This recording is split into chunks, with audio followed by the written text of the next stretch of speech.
Shalom, salam sejahtera bagi kita semua. Bapak Ibu Saudara-saudara dimanapun saudara berada, senang sekali pada kesempatan kali ini kita kembali berjumpa melalui jalan renungan firman Tuhan hari ini. Dan doa saya kiranya Bapak Ibu Saudara bisa mendengarkan renungan ini dalam keadaan yang sehat, kuat, dan selalu diberkati oleh Tuhan. Renungan firman Tuhan hari ini saya ambil dalam Injil Matius pasal yang ke-6 ayat 25 sampai ayat yang ke-30. Demikian bunyi firman Tuhan, hal kekhawatiran. Karena itu aku berkata kepadamu, janganlah khawatir akan hidupmu, akan apa yang hendak kamu makan atau minum, dan janganlah khawatir pula akan tubuhmu, akan apa yang hendak kamu pakai. Bukankah hidup itu lebih penting daripada makanan, dan tubuh itu lebih penting daripada pakaian? Pandanglah burung-burung di langit yang tidak menabur dan tidak menuai dan tidak mengumpulkan bekal dalam lumbung, namun diberi makan oleh Bapamu yang di surga. Bukankah kamu jauh melebihi burung-burung itu? Siapakah di antara kamu yang karena kekhawatirannya dapat menambahkan sehasta saja pada jalan hidupnya? Dan mengapa kamu khawatir akan pakaian? Perhatikanlah bunga bakung di ladang yang tumbuh tanpa bekerja dan tanpa memintal. Namun aku berkata kepadamu, Salomo dalam segala kemegahannya pun tidak berpakaian seindah salah satu dari bunga itu. Jadi jika demikian Allah mendandani rumput di ladang yang hari ini ada dan besok dibuang ke dalam api, tidakkah Ia akan terlebih lagi mendandani kamu, hai orang yang kurang percaya?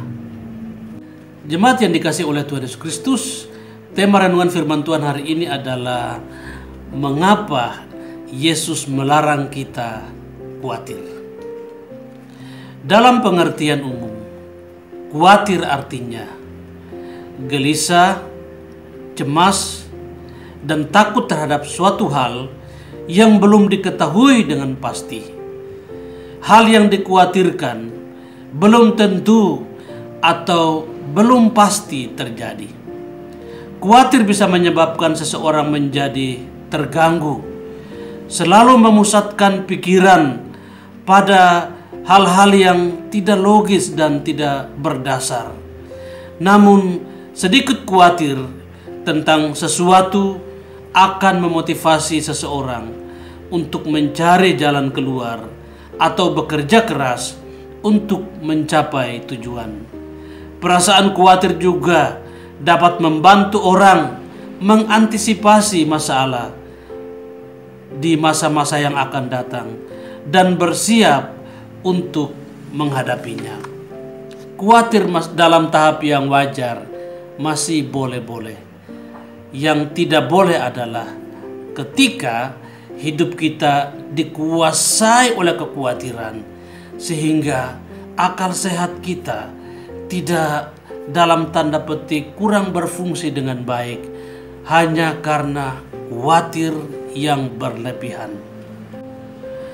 Jemaat yang dikasihi oleh Tuhan Yesus Kristus, jika kita memperhatikan nats yang sudah saya bacakan tadi, erat kaitannya dengan satu perikop di atasnya.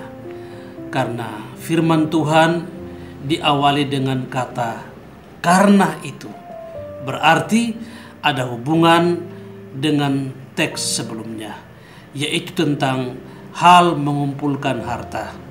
Matius 6 ayat 19 sampai ayat yang ke-24. Penyebab seseorang mengumpulkan harta di bumi karena khawatir.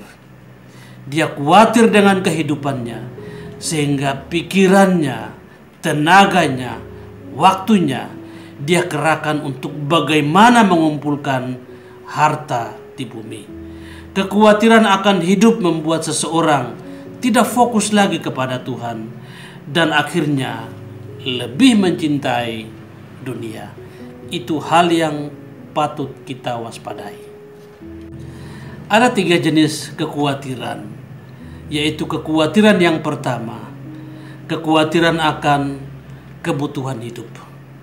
Di sana dijelaskan soal makanan dan pakaian. Dan kekhawatiran yang kedua yaitu kekhawatiran akan hidup miskin. Dia khawatir jangan sampai dia hidup dalam kemiskinan. Orang khawatir jangan-jangan besok hidupnya miskin, tidak punya apa-apa, hidupnya ditolak, hidupnya melarat. Itu yang selalu ada dalam pikirannya, dan dia khawatir tentang hal itu. Padahal firman Tuhan berkata, Bapa di surga tahu bahwa kita memerlukan semuanya itu.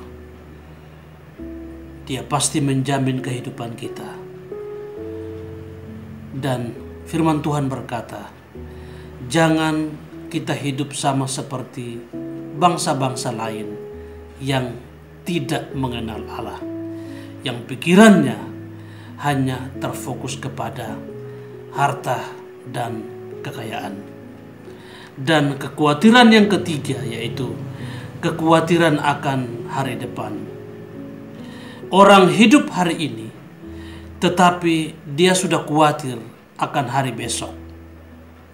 Firman Tuhan berkata, kesusahan sehari cukuplah untuk sehari, karena hari besok mempunyai kesusahannya sendiri.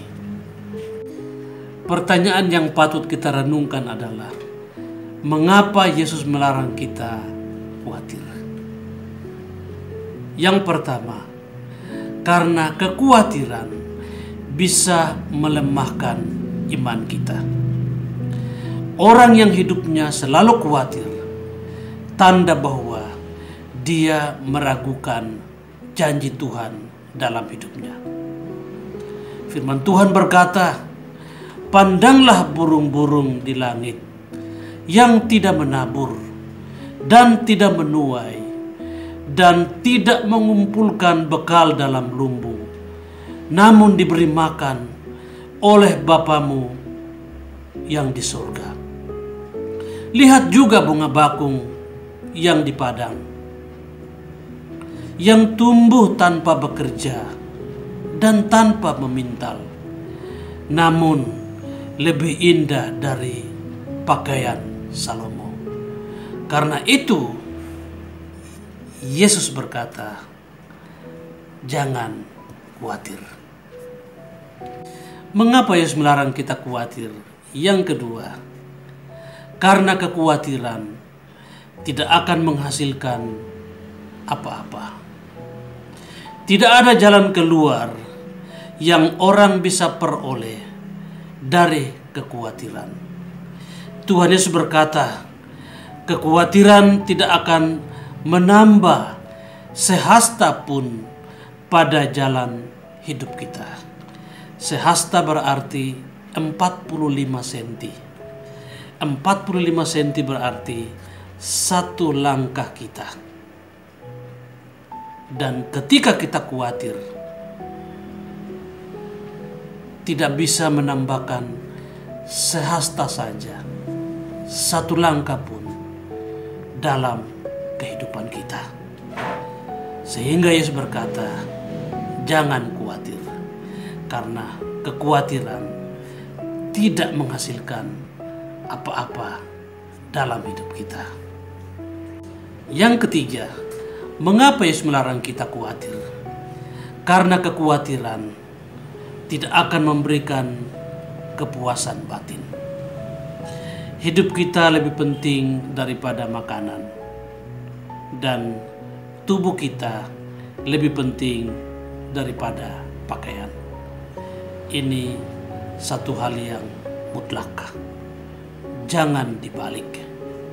Makanan, pakaian, harta kekayaan bukan segala-galanya, meskipun kita memerlukan semuanya. Semua itu dicari bangsa-bangsa yang tidak mengenal Allah. Tetapi bagi orang percaya, hidupnya selalu dipelihara oleh Tuhan. Ada jaminan, ada sebuah kepastian pengharapan yang dikerjakan oleh Tuhan kita.